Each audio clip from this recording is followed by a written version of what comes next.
le sujet identitaire, c'est un sujet qui est très complexe, très très complexe. Et il suppose plusieurs angles pour pouvoir l'aborder et l'analyser.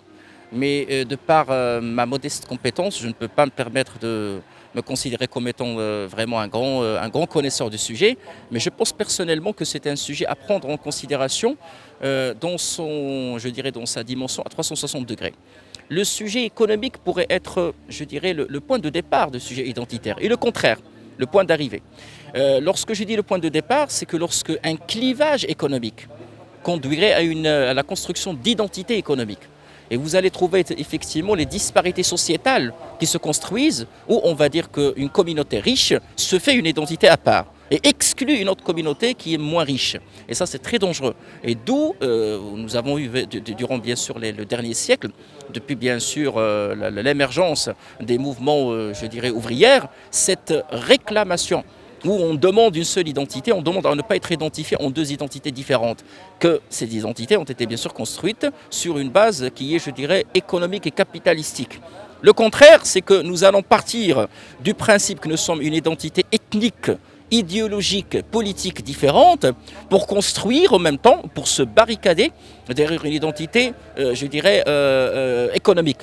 Le cas malheureusement de l'Afrique du Sud, où nous voyons clairement deux identités différentes dans un même pays qui se barricadent chacune derrière une identité qui est économique. Ça, c'est très dangereux. L'histoire nous a démontré que lorsque l'identité est l'ingrédient de tout différent, ça conduit à des guerres, ça conduit à des drames. Le cas d'espèce, c'est la Deuxième Guerre mondiale. On oublie que Mein Kampf de Hitler a construit cette vision, cette illusion identitaire pour expliquer tous les drames qui se sont passés. Et si nous voyons aujourd'hui les séquelles qu'a laissé cette Deuxième Guerre mondiale entre les différends qui existent toujours au niveau de l'Europe de l'Est et entre ce qu'on voit au niveau de la Corée du Nord et Corée du Sud et ce clivage identitaire et économique qui malheureusement s'est ancré, c'est là vraiment mon inquiétude personnellement. C'est qu'aujourd'hui, il faut absolument que ce sujet identitaire, et là il faut rendre hommage à cette belle initiative d'échange et de dialogue qui a permis effectivement d'enrichir le débat sur ce sujet, c'est de faire en sorte que ce sujet soit évacué. Parce qu'il en dépend de la paix sociale, de l'ordre général. Nous ne pouvons jamais construire je dirais, un vrai développement durable, sociétal et économique sans évacuer les sujets identitaires.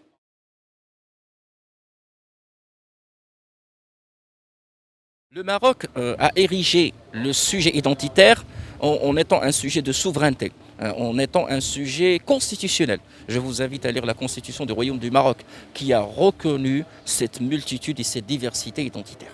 Donc là, pour le Maroc, c'est tranché. C'est quelque chose effectivement qui est dans notre ADN constitutionnel. Et le comportement, je dirais, des institutions va dans ce sens parce que c'est constitutionnel. Toutes les identités sont respectées.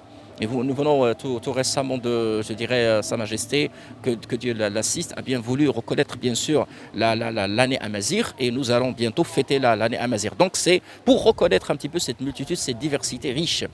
Et là, l'idée effectivement, c'est nous avons compris que nous ne pouvons pas effectivement avancer. Et Dieu merci, alhamdoulilah, le Maroc avec la royauté, qui est un élément je dirais, rassembleur, un élément, je dirais, une institution fédératrice, a permis un petit peu depuis longtemps d'évacuer ce sujet. Mais nous sommes en train de concrétiser encore et encore ce sujet, effectivement, au niveau je dirais, de nos institutions. La Constitution de 2011 a reconnu la langue amazigh comme étant une langue officielle. Et voilà, donc c'est toute une dynamique. Mais l'objectif derrière, c'est la paix sociale, c'est l'ordre général et derrière, bien sûr, le développement sociétal et économique durable. Et je vous réfère au nouveau modèle de développement qui consacre et qui concrétise et qui insiste sur cette diversité identitaire.